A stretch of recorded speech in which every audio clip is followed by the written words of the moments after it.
কুনাল বারবার বলছিল, মামি আপনি অনেক মিষ্টি, অনেক কিউট।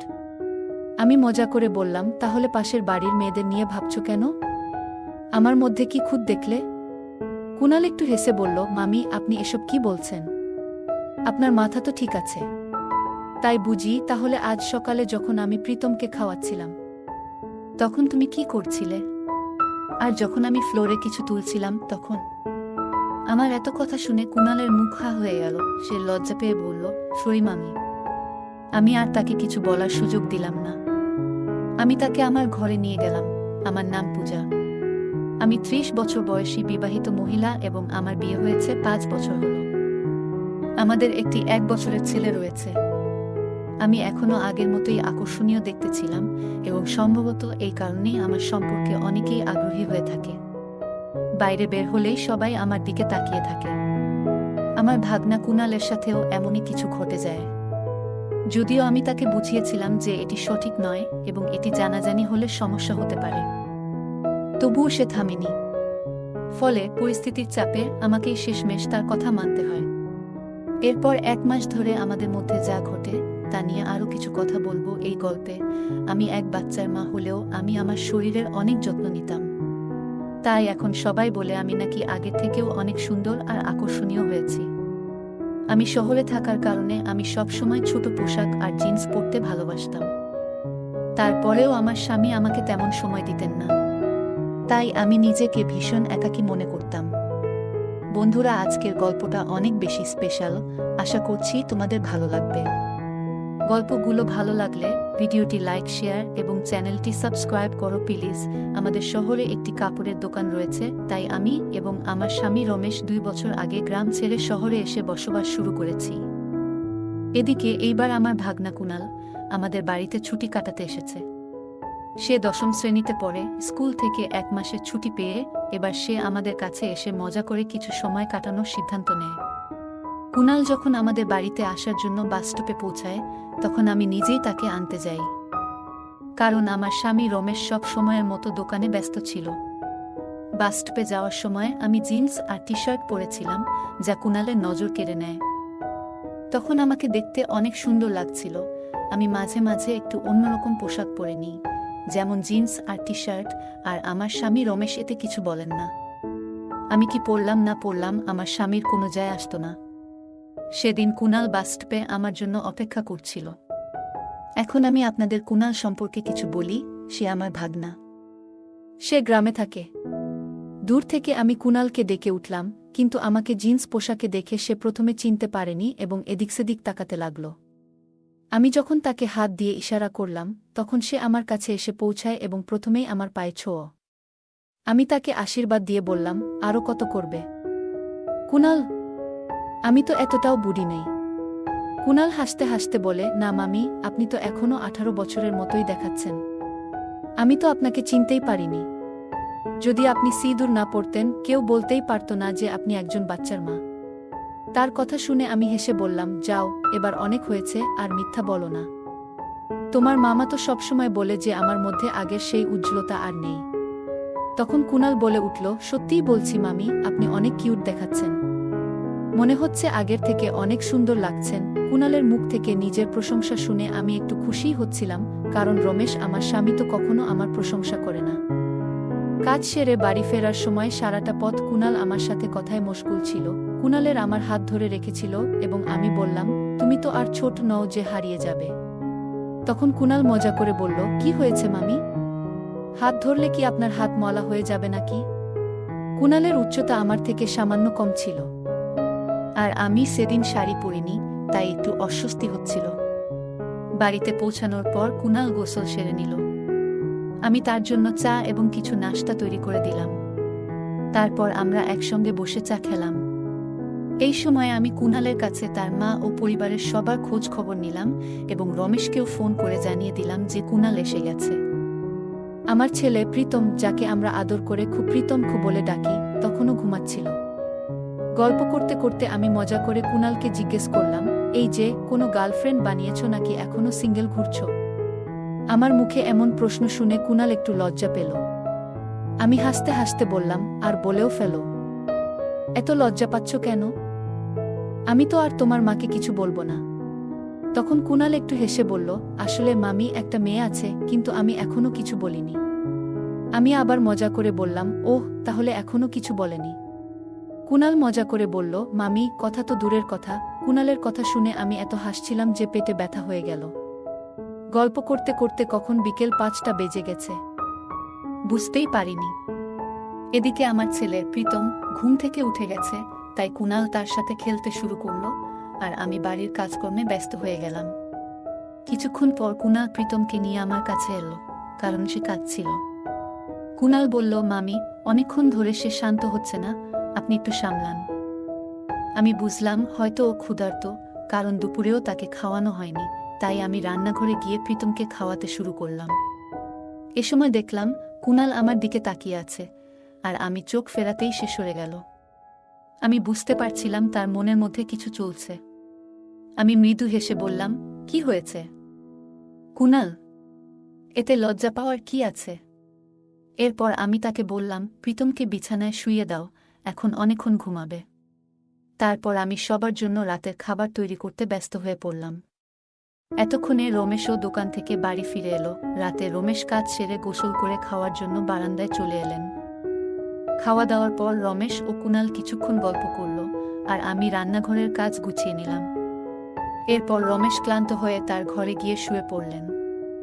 আমি কুনালের জন্য পাশের ঘরে বিছানা ঠিক করে দিলাম, কারণ বাইরে ঠান্ডা পড়তে শুরু করেছে। তারপর আমি নিজের ঘরে চলে গেলাম। ততক্ষণে রমেশ আমাদের ছেলে প্রীতমকে দোলনায় শুইয়ে দিয়েছে এবং আমার অপেক্ষায় ছিল। কিন্তু যখন আমি চুল বেঁধে বিছানায় পৌঁছালাম, দেখলাম রমেশ অপেক্ষা করতে করতে ঘুমিয়ে পড়েছে। এটা দেখে আমার সব অনুভূতিই ম্লান হয়ে গেল, কারণ গত কিছুদিন ধরে রমেশ বেশ চিন্তিত ছিল। সম্ভবত দোকানের কাজ ভালোমতো চলছিল না। তাই তাকে জাগালাম না, কারণ তার মানসিক চাপ বাড়াতে চাইনি। একটু মন খারাপ নিয়ে আমিও শুয়ে পড়লাম। কিন্তু তখন হঠাৎ মনে পড়ল যে আজ কুনাল এসেছে। সময় কাটানোর জন্য তার ঘরের দিকে চলে গেলাম। গিয়ে দেখলাম কুনাল বিছানায় শুয়ে সিনেমা দেখছে। আমাকে দেখে সে উঠে বসে বলল, মামি, কি হয়েছে? আপনি এখনো ঘুমাননি? আমি হেসে বললাম, না রে, কিছু না। ঘুম আসছে না, তাই ভাবলাম তোমার সাথে একটু কথা বলি। আমি বললাম, তোমার কাছে চলে এলাম। আচ্ছা, কি দেখছো? কুনাল মুচকি হেসে বলল, কিছু না মামি, ঘুম আসছে না, তাই সিনেমা চালিয়ে রেখেছি। আমি মজা করে বললাম, ওহ, কেমন সিনেমা? কোনো বিশেষ সিনেমা তো দেখছো না? কুনাল লজ্জা পেয়ে বলল, আরে না মামি, আপনি এসব কি বলছেন? তখন আমি হাসতে হাসতে বললাম, কেন? হিন্দি রোমান্টিক সিনেমা তুমি দেখো না নাকি? কুনাল বলল, হ্যাঁ, মাঝে মাঝে দেখি। এরপর কুনালও মজা করে জানতে চাইল, মামি, আপনি কি দেখেন? আমি হেসে বললাম, আরে হ্যাঁ, আমি তো তোমার মতোই মাঝে মাঝে দেখি। কুনাল হাসতে হাসতে বলল, আপনি এত মজার মজার কথা বলেন মামি, ইচ্ছা করে আপনার সাথে সারা রাত গল্প করি। আমি হেসে বললাম, 1 মাস থাকলে দেখবে আমার কথা শুনতে শুনতে তোমারও বিরক্ত লাগবে, যেমন তোমার মামার হয়। তখন কুনাল একটু অবাক করে বলল, মামি, যদি কিছু মনে না করেন, একটা কথা বলবো। আমি বললাম, বলো কুনাল, আমি কেন কিছু মনে করব? কুনাল বলল, মামি, যদি আপনার আশেপাশে আমার বয়সী কোনো মিষ্টি মেয়ে থাকে, তাহলে আমার সাথে একটু আলাপ করিয়ে দেবেন। তাহলে আমার ছুটিগুলোও ভালো কাটবে। আমি একটু মজা করে বললাম, ওহ, ভালো তো, এতই সহজ ভাবছো তুমি। কুনাল বারবার বলছিল, মামি, আপনি অনেক মিষ্টি, অনেক কিউট। আমি মজা করে বললাম, তাহলে পাশের বাড়ির মেয়েদের নিয়ে ভাবছো কেন? আমার মধ্যে কি খুঁত দেখলে? কুনাল একটু হেসে বলল, মামি, আপনি এসব কি বলছেন? আপনার মাথা তো ঠিক আছে, তাই তো? আমি মুখ গোমড়া করে বললাম, এটা কি বললে? কি মনে করছো আমি কিছু বুঝি না? আজ সকালে যখন আমি প্রীতমকে খাওয়াচ্ছিলাম, তখন তুমি কি করছিলে? আর যখন আমি ফ্লোরে কিছু তুলছিলাম, তখন? আমার এত কথা শুনে কুনালের মুখ হা হয়ে গেল। সে লজ্জা পেয়ে বলল, সরি মামি, আমি তো মজাক করছিলাম। আমি হেসে বললাম, আরে সরি বলার কিছু নেই, তোমরা ছেলেরা ঠিক এই রকমই। আগে গম্ভীর হয়ে কথা বলো, তারপর সরি বলে আমাদেরই অপ্রস্তুত করে দাও। তখন কুনাল আমাকে খুশি করতে বলল, মামি, আপনি রেগে গেলে আরো সুন্দর লাগে। আমি একটু মজা করে বললাম, ওটা না, এখন অনেক হয়েছে। এবার ঘুমাতে যাও, আমাকেও সকালে উঠতে হবে। যখন আমি বের হচ্ছিলাম, কুনাল আমার হাত ধরে বলল, মামি, আমরা তো এখন বন্ধু। কবে আবার আপনার সাথে গল্প করতে পারবো? আমি হেসে বললাম, এত সহজে নয়, সময় হলে দেখা যাবে। তারপর হাসতে হাসতে নিজের ঘরে চলে এলাম। সকালে আমি একটু দেরি করে উঠলাম। ততক্ষণে রমেশ, আমার স্বামী, বাইরে থেকে হাঁটাহাঁটি করে ফিরেছে এবং কুনালকেও নিয়ে এসেছে। কুনালের চোখে তখনও ঘুমের ভাব ছিল। আমি রমেশকে বললাম, কুনালের এত সকাল সকাল ঘুম ভাঙালে কেন? দেখছ, ওর চোখ এখনো লাল। রমেশ মুচকি হেসে বলল, আরে ছেলেরা সব ঠিক আছে, একটু মজাই তো করছিলাম। রমেশ বললেন, কিছু হবে না পূজা, ধীরে ধীরে অভ্যাস হয়ে যাবে, বলে চা খেতে বসলেন। ততক্ষণে প্রীতমও ঘুম থেকে উঠে গেছে, তাই আমি তাকে খাওয়াতে শুরু করলাম। এরপর রমেশ বলল, পূজা, তুমি তাড়াতাড়ি আমাদের জন্য দুপুরের খাবারটা বানিয়ে দাও। আজ কুনালকে দোকানে নিয়ে যাব, সেও একটু দোকান দেখে আসুক। রমেশের মুখে কুনালকে সাথে নিয়ে যাওয়ার কথা শুনে আমার সব আনন্দ মাটি হয়ে গেল। আমি বললাম, এত তাড়াহুড়ো কেন? কালই তো এসেছে, ওকে একটু বিশ্রাম নিতে দাও। রমেশ বলল, এভাবে ঘরে বসে থাকলে ও বোর হয়ে যাবে, দোকানে গেলে মনও ভালো থাকবে। আমি একটু রেগে বললাম, তাহলে আমার কি হবে? আমি তো প্রতিদিনই ঘরে বোর হই। ভেবেছিলাম কুনাল এসেছে, একটু ভালো সময় কাটবে, আর এখন তুমি ওকে নিয়ে যাচ্ছ। তুমি চলে যাওয়ার পর বাড়িতে কথা বলার মতো কেউ থাকে না। আমার কথাগুলো শোনার পর রমেশ মুচকি হেসে আমার গাল টেনে বলল, আচ্ছা ঠিক আছে, নেব না তাহলে, এখন আর রাগ করো না। তবে সত্যি বলছি, তোমাকে রেগে গেলে আরো সুন্দর দেখায়। আমি মুখ ভার করে বললাম, এত বাড়িয়ে বাড়িয়ে প্রশংসা করতে হবে না।